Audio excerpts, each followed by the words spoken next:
Thanks, Kate. Thanks for the introduction. Hello, everyone. Hello from Germany. So it's great to be here. Actually, my first time participating in an ELISA workshop, and it's great to talk about PMRT today because it was already briefly mentioned in the introduction today. So we're going to briefly look into how to evaluate real-time behavior of PMRT, specifically latency monitoring. But before I get started, I just had to add one slide on short notice because, as Philip already mentioned, unexpected things can happen, right? So I actually was already checked in for my flight to London, and I was really looking forward to meeting you all in person. But as you can see, some unexpected things happened, and I wasn't able to go on the plane, so I could tell some spectacular story right now on what happened, right? I mean, I've been doing cycling and mountain biking for 30 years now without any serious injury. So what happened actually is that I just fell downstairs in my house and I broke my foot, so I was not able to join in person today. Very sorry for that.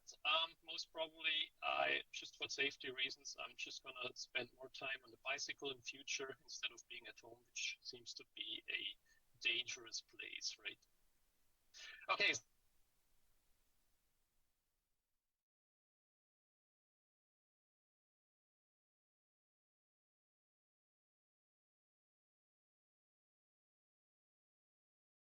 You're muted if you can hear me.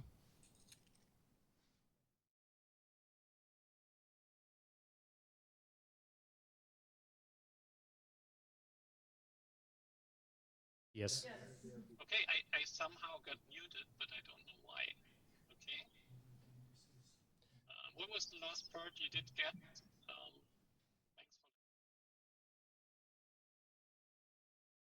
It was just 30 seconds we missed, not much. Okay, yeah. So I'll just monitor the mute level right now. So what I just wanted to say, since it's the first time I'm attending a ELISA workshop, just wanted to spend a few words on my person. My name is Jan. I am working for the Open Source Automation Development Lab. We are a registered German cooperative, and we do support our members in using open source in their products. So as a German cooperative, we are owned by our members, and the basic idea of a cooperative is that people collect funding to spend it in common interest, right? So we provide all the services our members need to use open source in their products. So that's basically legal consultancy. That also includes a couple of related open source projects. I know our open source license checklist or our compatibility matrix.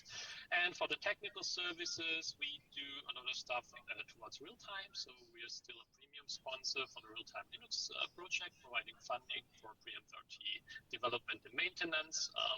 And we also do quality assurance for embedded Linux systems. And that's pretty much the topic of today's presentation on what we do there and how we do measure the numbers. So thanks, Min, for sharing the link to the real-time Linux project.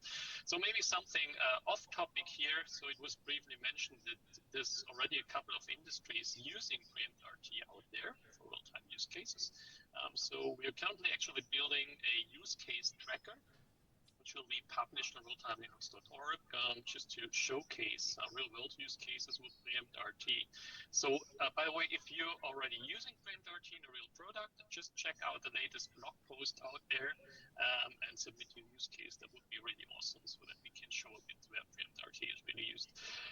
Just a few words, last but not least, on my person. So I personally do have a very long history with the PMRT project. So started working with PMRT since the very early days. Wrote my thesis in 2004 based on PMRT, porting machine controller from a proprietary Altus to PMRT. As you can see, this is still a topic that is with me today. Now, diving into the topic. So I think already Philip mentioned it briefly, that with Linux in real time, the thing is that in comparison to classical real-time operating systems, we don't really have like a mathematical proof, so we don't really have a path analysis on what's really going on. But as you know, I mean, Linux is a real it's a huge beast, right? So path analysis is something which is not maybe really feasible, but not just because of the complexity of the operating system, right? Because yeah, I'm still on the my slide. Sorry, give me a second. I'll move on in a second. So I mean, as a modern operating system, Linux is running on modern processes, right? And that comes with other challenges as well. Now, to give you a bit on the background and motivation why we started evaluating preempt RT at OSADL and doing quality assurance, let's maybe travel back a bit in time and see how things work in the past and how they are working today, right? So let's start the time travel, because once upon a time ago, some of us might remember, some of us might not, but believe it or not, I think we can say that back in time, computer processes worked in a deterministic way. So we could kind of predict, if we run a certain portion of code, how long it would take, right? So it was easy to calculate. So maybe just give you an example, some real code to be run. So very simple, just shoveling a bit of memory around, just these 4 assembly instructions. So let's travel back a bit to the year 1979. Let's run this on the good old M68K processor, pretty well known, pretty nice processor. Even I was still working on that kind of processor. So this kind of thing was running at 8 megahertz, so we had a performance of like 600 tristones. Not very fast, but the good thing is this beast was really kind of predictable. So what do we do when we run this code? So at the end of the day, if we know that code path, yeah, we know we need to fetch the instructions from memory and just execute them.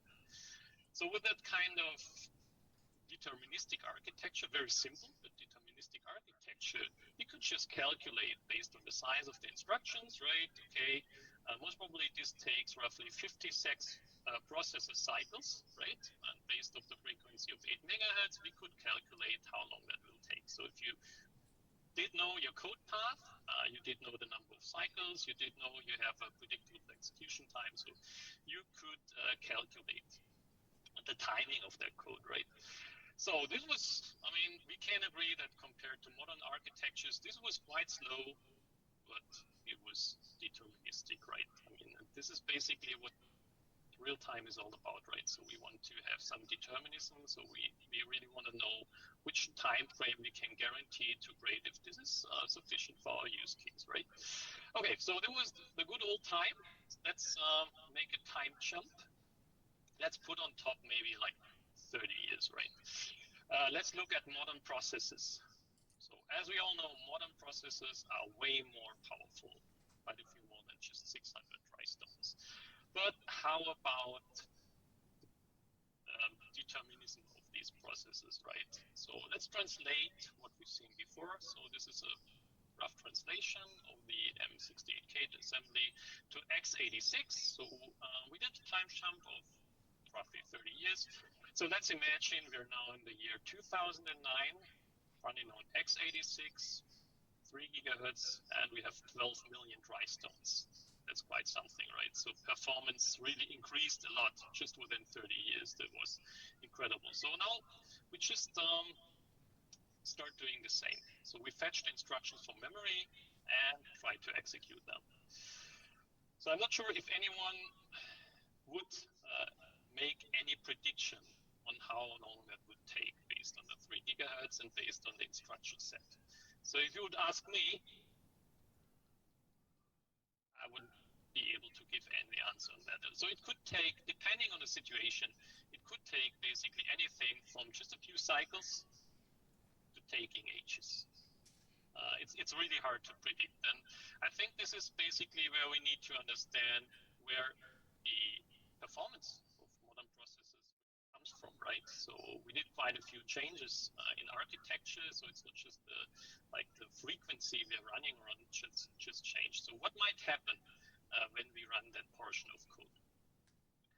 So first of all, I think a big factor for performance is is caches, right? So we have several of caching levels, and we have instructions and data caches. So what might happen? So one instruction might be in cache or not. Does make a difference in execution time, right? And as we know, actually from very modern architectures, we even do prediction on what might happen. So that had other implications also from security perspective these days, but that's a different story, right? Well, we also have data caches. That's also a big thing when it comes to performance. I mean, that can be huge factors in performance. So whenever you have tried to disable data caches on your platform, then you might have realized that it gets really slow, right?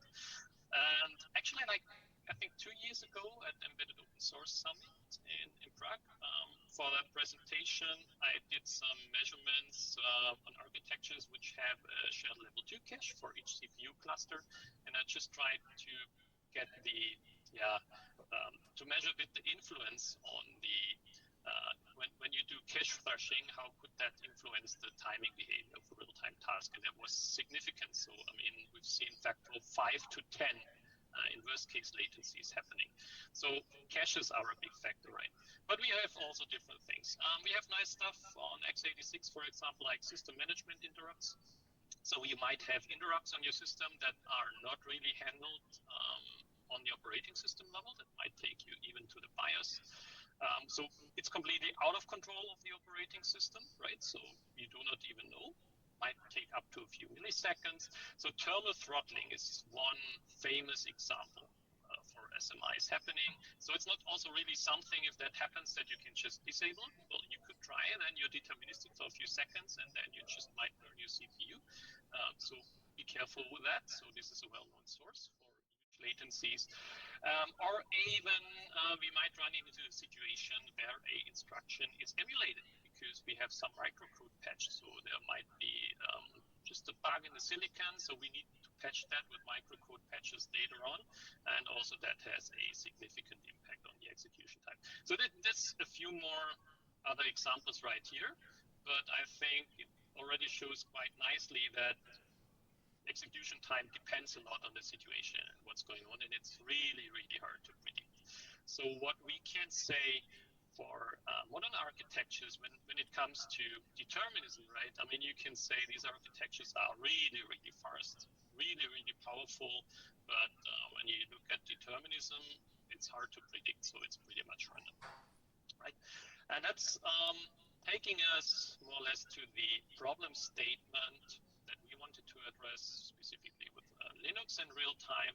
I mean, how can we get an idea about the timing behavior of the Linux system? Because, I mean, even if we knew the code path, it's really hard to predict how long it will really take in a real world scenario, right?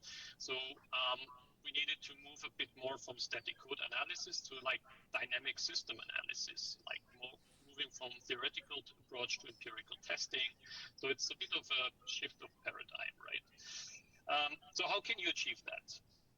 So if you're looking into evaluating timing behavior of a real-time Linux system, there's certain methods you could probably use, right? I mean, you could just use function generator in the scope, like you just generate interrupts and you write a simple driver and you just start measuring the reaction times, and in parallel you try several load scenarios and record the behavior, right?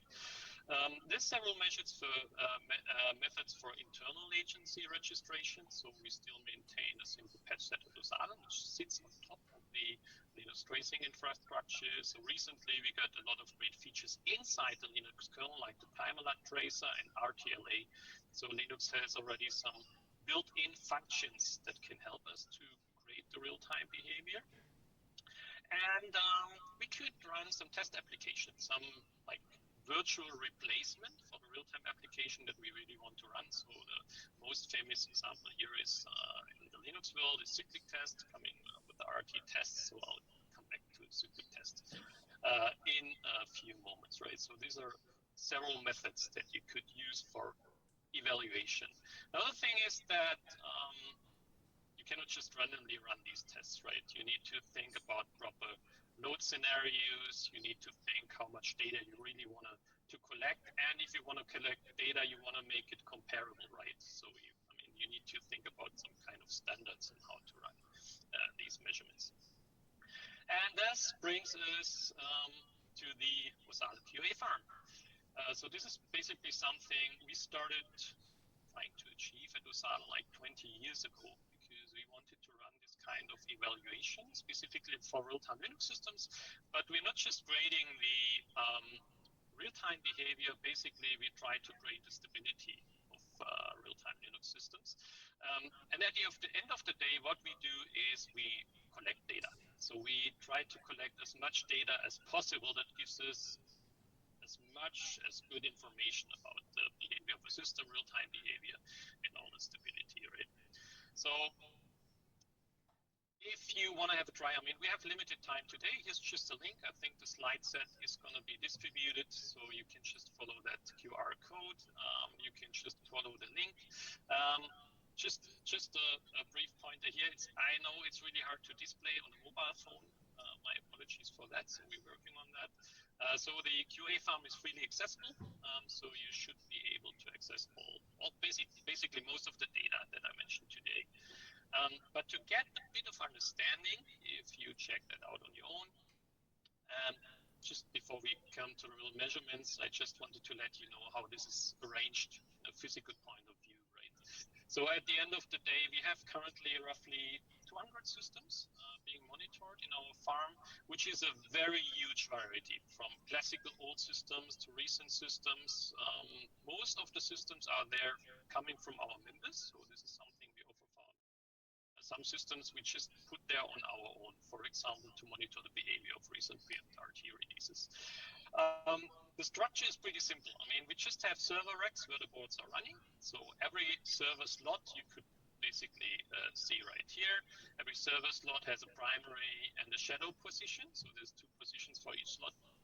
So the idea is basically that you could run the same board twice with different kernel versions. Like if you want to do regression testing or something like that, you could run the same kernel version on 2 different architectures just to compare the timing behavior between architectures.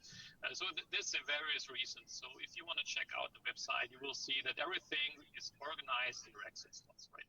So this is just reflecting the physical setup we have at the lab.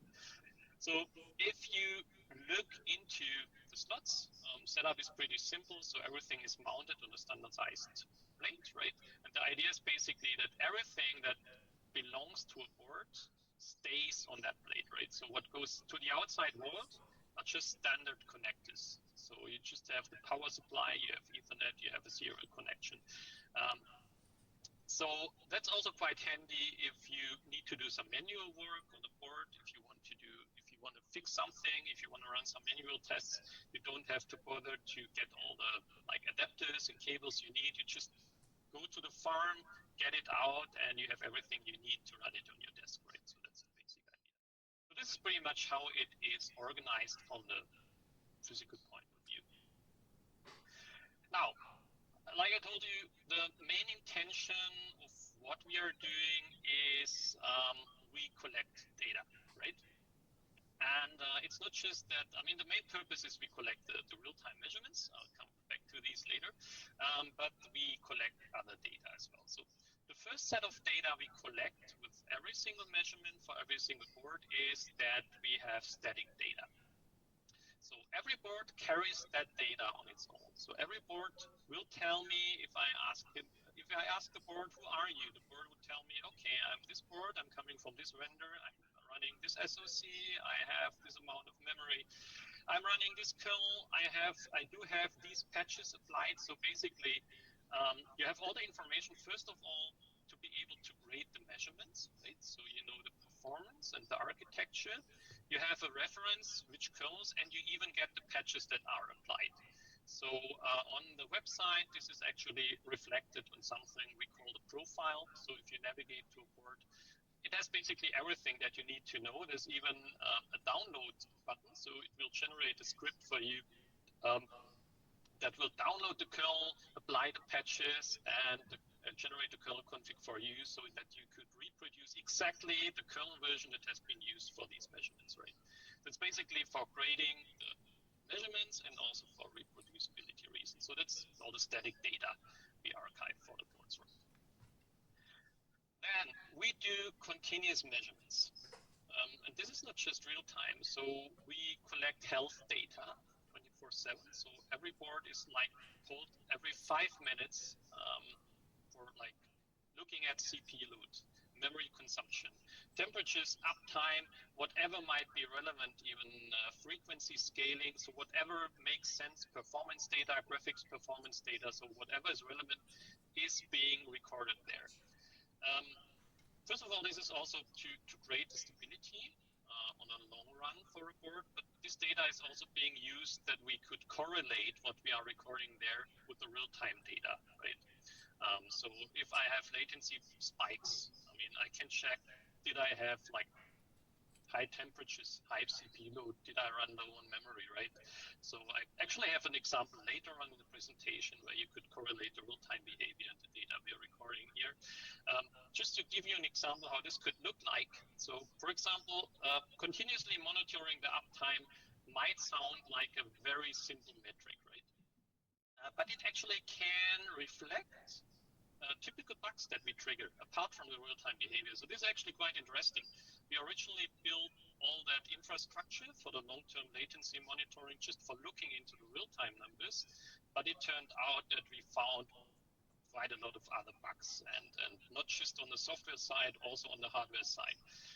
Just to give you one famous example here, this was actually a Linux bug. This was just a counter overflow, so the boards resetted after just a certain amount of time. So this is actually how that reflected on the just monitoring of the uptime.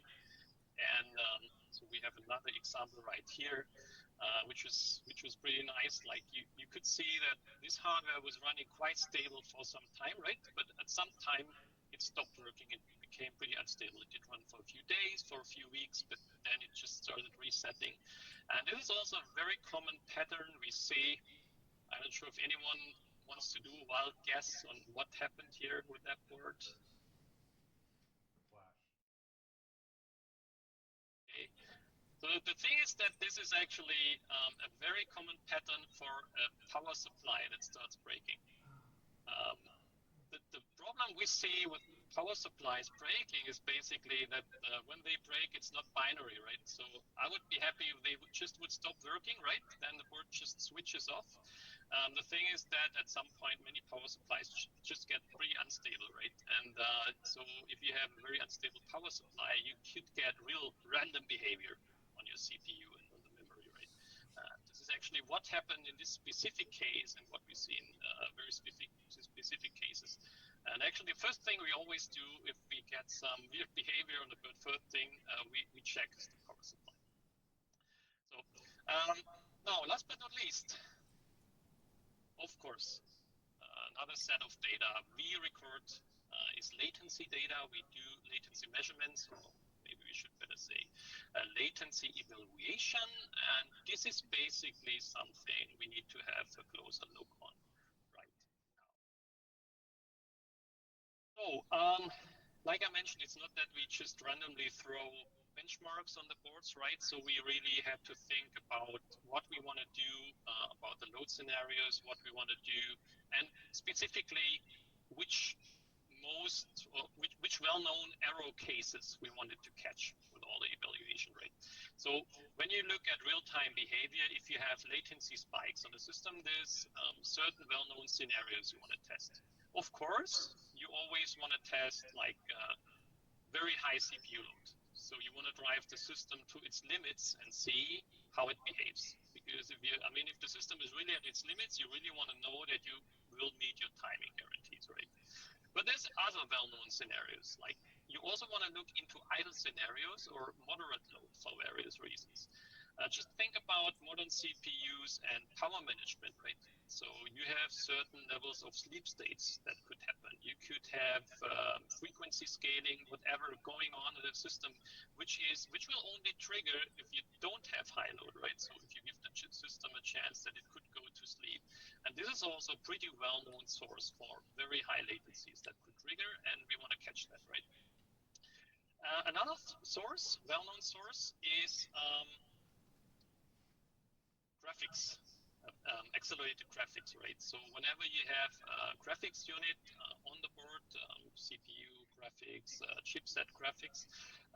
So we have well-known issues with the driver infrastructure there, but there's also, in many cases, you have performance bottlenecks when it comes to shared memory or shared caches, right? So this is also a scenario we want to test. And this is why we have a very specific schedule, which is shown on this slide, what we do. So one continuous measurement, we do 24/7, is just shown right here. So it's the very bottom line. This is like some kernel internal latency monitoring we use. So we still do that with our own patch set. I'll explain why later on today. So it's just a simple patch that calculates the timer latency based on the tracing infrastructure. So we do that 24/7. Then at certain times of a day, we also run cyclic test, right? Which will give us an idea on the accuracy of a high priority timer task on the system. And for cyclic test, we put several load scenarios at certain times of the day. So first of all, if you look at these red markers right here, so we give heavy stress to the CPU. So we're still using a very classical Unix tool, which is called Unix Bench, running several benchmarks. So actually we use that for two purposes. So first of all, we give heavy load to the system, but we also record the results, and we could grade that if we had any performance regression when we upgraded to a new kernel version. So this is also part of the continuous monitoring, right? In other phases, we have these blue markers right here. There we just run graphics acceleration tests. So we heavily stress the graphics unit and see if this might have any influence.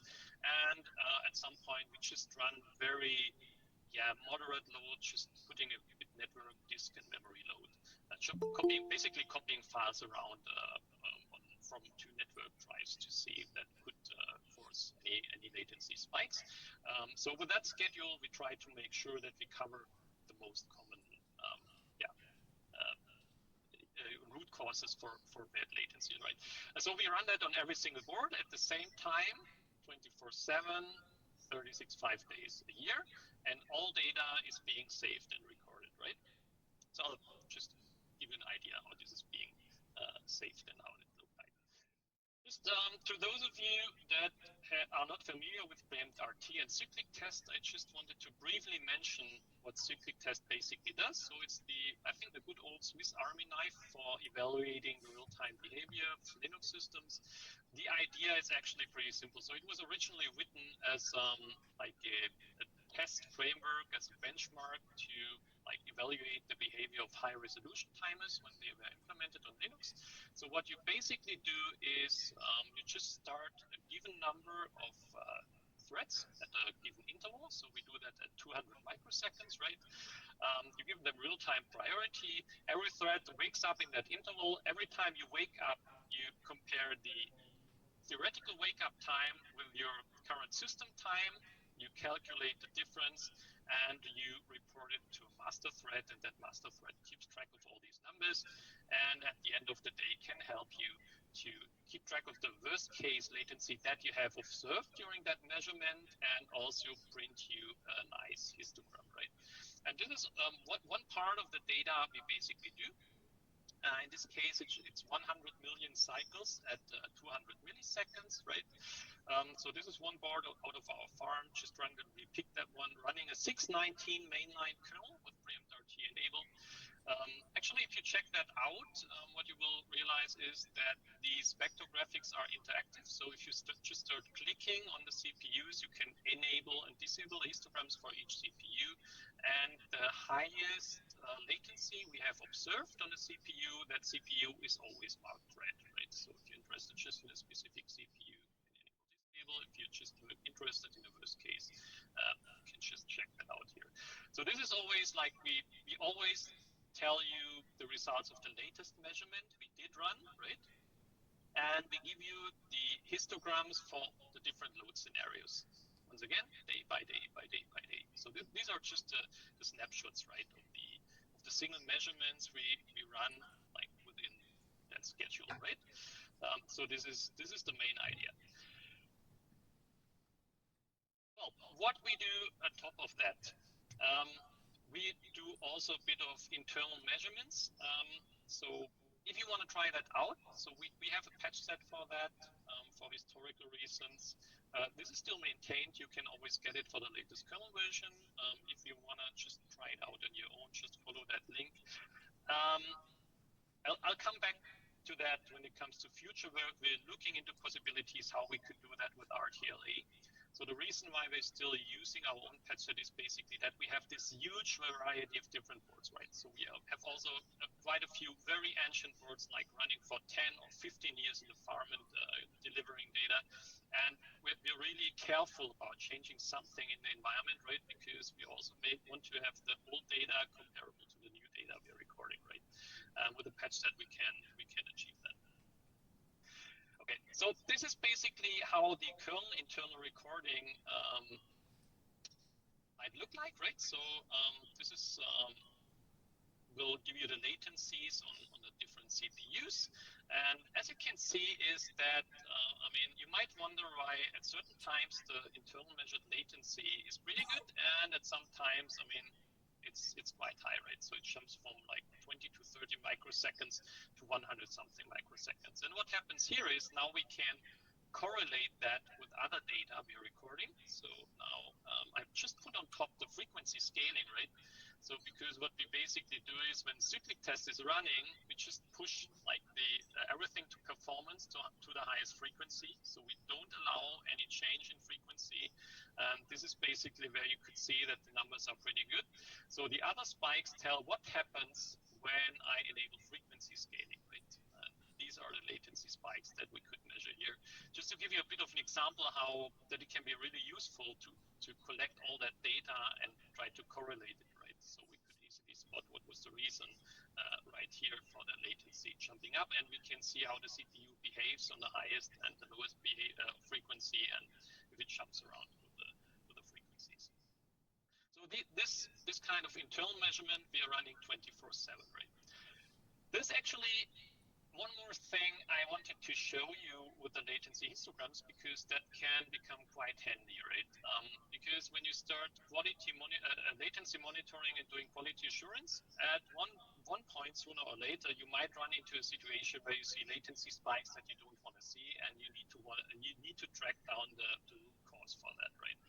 So this is a cyclictest run. This is the classical output, and what we see here, we've been running 4 tasks, one on each CPU.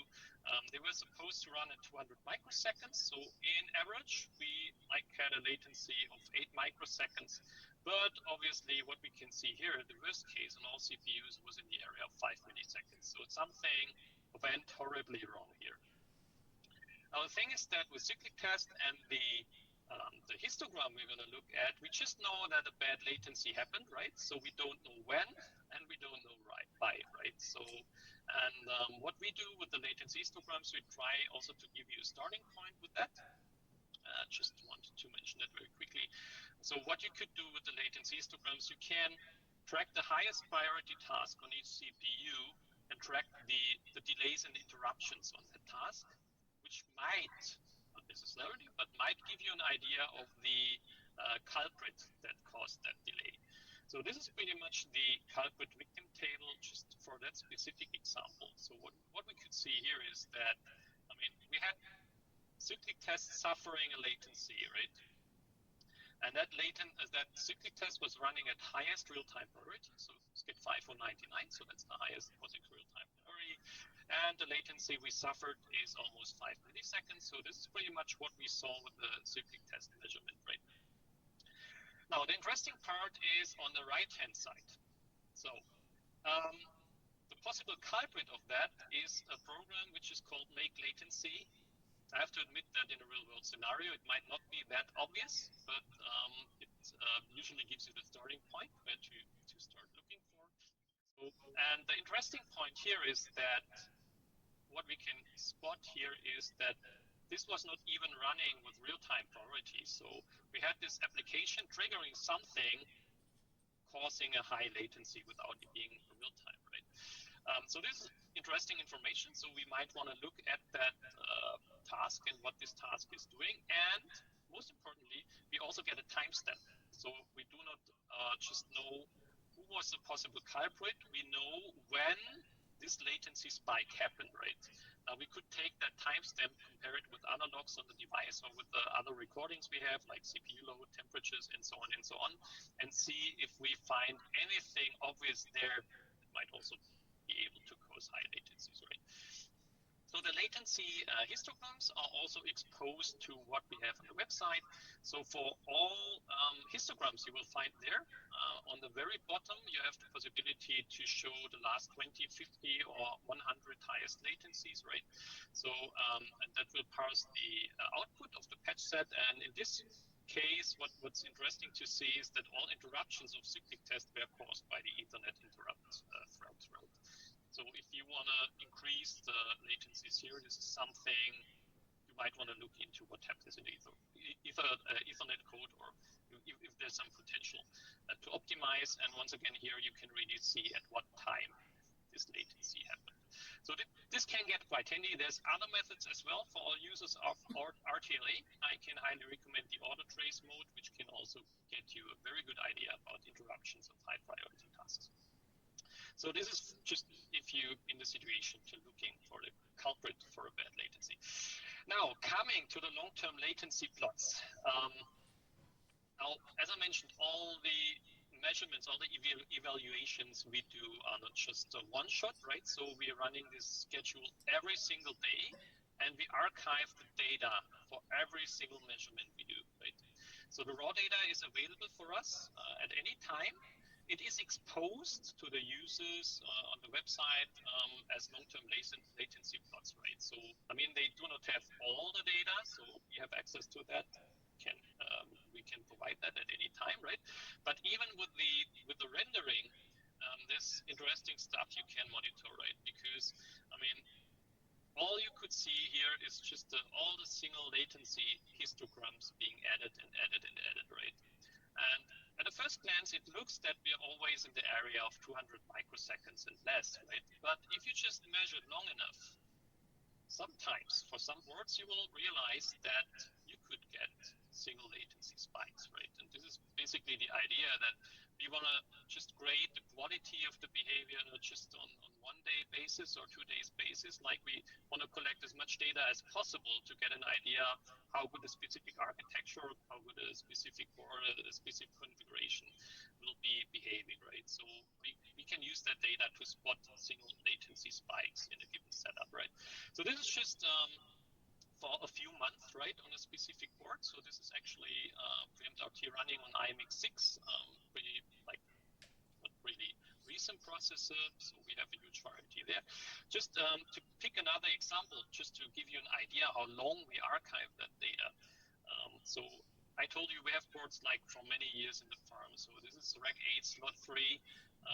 There we have data like this is a histogram for just 1 year, right? All the measurements looks pretty nice, so we do not really see a specific latency spike there. So this is the data for 2020. This is the data for 2021. This is 2022. This is 2023, 2024, 2025, 2026. So as you can see, all data is being archived, and this is all data we have available for that board. So at the end of the day, for that specific board, it's a bit more than 10 years of data of measurements we have available. So what you could put here is that in the early days, configuration has been slightly changed, moving to a different kernel version, right? But from that time on, system was actually running pretty stable. So so from evaluation we can see actually pretty good real-time behavior here, and we know exactly the test case, right? So we know exactly how data was being evaluated, and if you look at the static data, you can even reproduce the kernel setup and everything if you want to reproduce this on your own. So this is basically the whole idea, right? To get a very I mean, you cannot get a real proof on the behavior, right? But the more data you have, the better you can grade the behavior at the end of the day. Because once again, coming back to the challenges I initially mentioned, it's really hard to predict how long things will really take on a modern processor. I think, at least as an addition, you always need this kind of evaluation methods. So this is pretty much the status quo, right? This is something we did for 20 years now. So you can imagine we have a lot of data here. Just using the last few minutes, just to mention a few recent activities we started. Don't expect too much right now. So we decided that we also wanted to start monitoring Cepher in a similar way.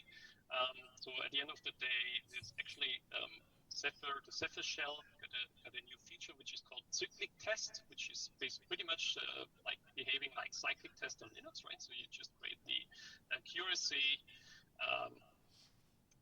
of a timer task, right? So we just started growing the farm. This is still something where we're really looking into feedback, what really makes sense, which load scenarios make sense, which architecture is being monitored. So we plan to have some more activities here in July, adding more boards. And now maybe just for you, I hope we can stay in touch, and I hope I can join the next workshop in person. Some topics I wanted to stay in touch on with the ELISA community. Of course, I mean, how that data could make sense for you. Topics we are already looking into is basically if we can find a way to, an easy way to display context information in our long-term plots, right? So like the example I mentioned, so behavior changed because the kernel version has changed. So how could we easily display that in the long-term plot that this is visible? We want to add more Cepher systems, and like, I mean, we have still old boards, but I mean, old boards are dying at some time. So I think we will get to a point where we could move some things we do now with our own test sets with RTLA. So we are really looking forward to do the internal measurements with RTLA, and also looking into new stress scenarios, so replacing Unix bits by stress and in the future. So these are just a few topics for the future. If you have more ideas, just let me know. So I'll share my contact details in a few seconds. And with that being said, if there's still some time, I'm open for questions. And of course, feel free to contact me at any time if you want to discuss further on that. Thank you very much, Jan. I don't know if you can pick that up or not. But.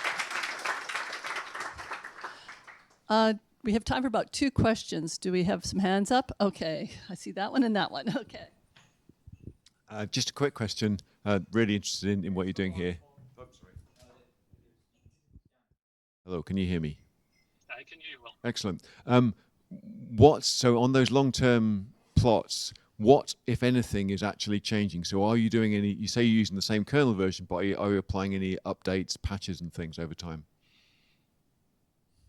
So, I mean, at the end of the day, the main thing that might change is actually a kernel version. So yep.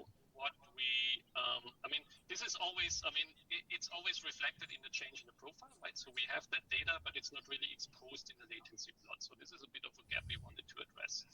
I mean, when we decide to change a kernel version, it depends, right? So if you're running that board on our own, and if we, like in this case, we just found a bug that has been addressed in a new kernel version, so we applied that and wanted to monitor the new version. In many cases, we're just monitoring boards for our members, and then we just change the version if they go for a new release. Yeah, yeah. I guess my kind of reason for the question was sort of linking back to the previous presentation about security. If you were kind of tracking, I'm applying these CVE patches over time. I don't really expect them to make any changes, but they might. It'd be really interesting to see whether you can detect that. Yeah. So, I mean, what we actually do is we accompany every recording with context information, right? So we do not just save the cyclictest histograms. What we also do is like we have a JSON file where we have the kernel version, the system configuration, the patches applied, and so on and so on. So basically, we have that information, right? Yeah. But the gap we need to address is to expose that somehow. Yeah, excellent. So if there's any ideas in what would make sense, I would be really glad to have some discussion on that, or what users might want to see on that. Yeah. Thank you. Okay. Jan, can you hear me? Yes, I can hear you. Yeah. First of all, great work with this. And this was something related that even we are doing with Zen, but this is for a very specific platform. Like we are trying to do it for our AMD specific ARM and x86 platforms. I was just wondering that because we are doing the same thing, the cache latency and the interrupt latency. I'm just wondering that first of all, like if if I were to, let's say, use your test setup, so what would be the thing? Like, is it like I need to plug my hardware into some kind of like a CI, or what's basically the steps to, let's say, get this integrated with our? That's Yeah. actually quite easy. You send us the board and we put it in our lab. Ah, that's wonderful. Yeah. I mean, the requirements are pretty simple. And it's not, I mean, it's not necessarily just BMRT, right? So we're heavily focused on that. The main requirements we have is we need we need Ethernet access, we need serial access, and we need to be able to build our own kernel and flash it and put just a few monitoring tools on top. So if we can achieve that, basically everything can be integrated into the farm. And Jan, when you say that you're measuring the latency from the kernel, I suppose that you don't mind whether the kernel is running on the hardware or it's running in a virtualized environment, like on a hypervisor. Sure, yeah. Zen. We don't care, actually. We actually have, for some of our members, also running kernels in a virtualized environment, right? Just also to monitor the behavior of the hypervisor underneath. So we actually don't really care in which environment you're running. And we even have a few systems running Xenomai to compare Wow. BMRT and Xenomai as well. And so actually we're working on some new measurements here actually right now. I think this will be wonderful. Like, we have the branch that we are trying to do the safety certification. It's out there in the public, and it'll be good to get some results, basically how it looks like. So Awesome. I mean, let's definitely stay in touch, right? So slides will be shared. That's my contact, right? So if there's anything you want to follow up that's for all around, please let me know. Drop me an email. We're also pretty much open to ideas, and if you see any potential in working together, just let me know.